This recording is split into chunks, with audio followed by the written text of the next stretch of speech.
మహిళల ఆరోగ్యం పట్ల మరింత శ్రద్ధ తీసుకోవాలనే ఉద్దేశంతో మున్సిపల్ శాఖ ఆధ్వర్యంలో 10 లక్షల వ్యయంతో ఏర్పాటు చేసిన ఓపెన్ జిమ్ మరియు పార్క్ను పెద్దాపురం శాసనసభ్యులు నిమ్మకాయల చినరాజప్ప, డీసీసీబీ చైర్మన్ తుమ్మల రామస్వామి బాబు ఘనంగా ప్రారంభించారు. ఈ సందర్భంగా పట్టణంలో పలు అభివృద్ధి పనులకు శ్రీకారం చుట్టారు. సామర్లకోట పట్టణంలో నిమ్మతోట ప్రాంతంలో అభివృద్ధి చేసిన park, open gym, Ratnaraju hospital సమీపంలో నిర్మించిన సీసీ రోడ్డు, నీలమ్మ చెరువు గట్ట వద్ద ఏర్పాటు చేసిన మరో ఓపెన్ జిమ్ను ప్రారంభించారు.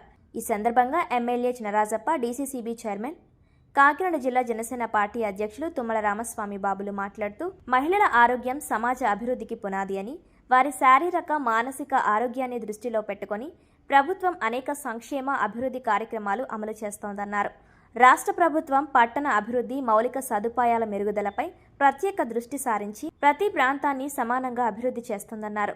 ముఖ్యమంత్రి చంద్రబాబు నాయుడు నాయకత్వంలో ప్రభుత్వం చేపడుతున్న సంక్షేమ పథకాలు ప్రజల జీవితాల్లో గణనీయమైన మార్పులు తీసుకొస్తున్నాయన్నారు. ఈ కార్యక్రమంలో commissioner Srividya, AMC chairman Andugula Manikumari, Janasena పట్టణ అధ్యక్షుడు దొమ్మేటి సరోజ్ వాసు, టీడీపీ నాయకులు అడబాల కుమారస్వామి, డైరెక్టర్ బడుగు శ్రీకాంత్, బలుసు వాసు, మడగల శ్యామ్ కుమార్, జనసేన నాయకులు, స్థానిక నాయకులు, మున్సిపల్ అధికారులు, ప్రజాప్రతినిధులు, పెద్ద ఎత్తున మహిళలు పాల్గొని అభివృద్ధి కార్యక్రమాలను అభినందించారు.